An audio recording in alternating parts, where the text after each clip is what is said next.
Hello everyone and welcome to our YouTube channel target for IQ. इस video में हम एक बहुत ही इंपॉर्टेंट टॉपिक डिस्कस करने जा रहे हैं।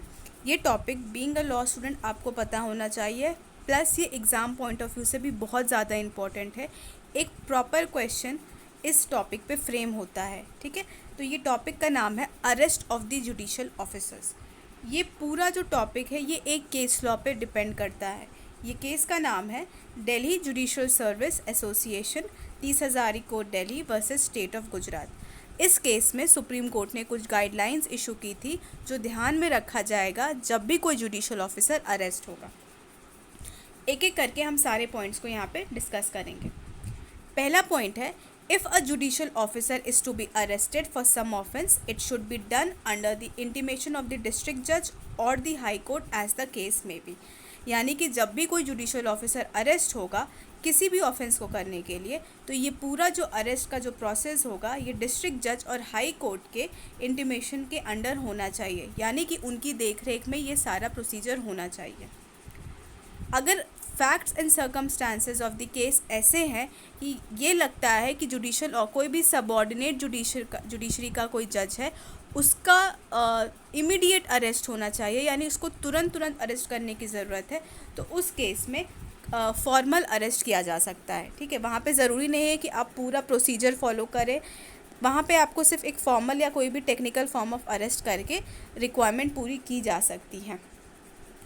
कोई जुडिशियल ऑफिसर अरेस्ट हुआ है, इस बात को तुरंत कम्युनिकेट करना होगा डिस्ट्रिक्ट जज से, सेशन जज से और chief justice of the high court. The facts of the such arrest should be immediately communicated to the district जज and the session judge of the concerned district and the chief justice of the high court.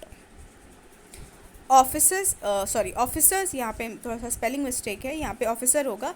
Officers so arrested shall not be taken to the police station without the prior order or the direction of the district and the session judge of the concerned district। यानी कि बिना session जज या district जज की permission से के बिना जुडिशियल ऑफिसर को थाने नहीं ले जाया जा सकता। उनको तुरंत फैसिलिटीज़ प्रोवाइड की जाएगी जिससे वो अपने घर वालों से, अपने लीगल एडवाइज़र से कम्युनिकेट कर सकें, ठीक है। जो भी जुडिशियल ऑफिसर स्टेटमेंट देगा, तो वो जो स्टेटमेंट है ना ही उस स्टेटमेंट को रिकॉर्ड किया जाएगा, ना ही कोई पंचनामा किया जाएगा, ना ही कोई मेडिकल टेस्ट किया जाएगा, जब तक वहाँ पे उस जुडिशियल ऑफिसर का लीगल एडवाइज़र ना हो। यानी कि अगर उस जुडिशियल ऑफिसर का कोई भी स्टेटमेंट रिकॉर्ड करना है, कोई भी पंचनामा करवाना है या कोई भी मेडिकल टेस्ट करवाना है, तो जुडिशियल ऑफिसर का लीगल एडवाइज़र वहाँ पे प्रेजेंट होना चाहिए। ये सबसे इम्पॉर्टेंट पॉइंट है। जनरल रूल भी अगर आपने प्रेम शंकर वर्सेस दिल्ली एडमिनिस्ट्रेशन का केस पढ़ा होगा जिसमें कहा गया था कि हैंडकफिंग इज़ अगेंस्ट आर्टिकल 21, तो यहाँ पे एक रेफरेंस है कि यहाँ पे भी यही बात की जा रही है कि आप जुडिशियल ऑफिसर को हैंडकफ नहीं कर सकते, बट अगर वो ऑफिसर जो है वायलेंट रेजिस्टेंस करता है, मारपीट पे उतर आता है और वहाँ पे इमिनेंट डेंजर है किसी की लाइफ को, तो उस केस में उस पर्सन को, उस ऑफिसर को अरेस्ट किया जा सकता है, उसको ओवर पावर करके उसका हैंडकफिंग किया जा सकता है, ठीक है।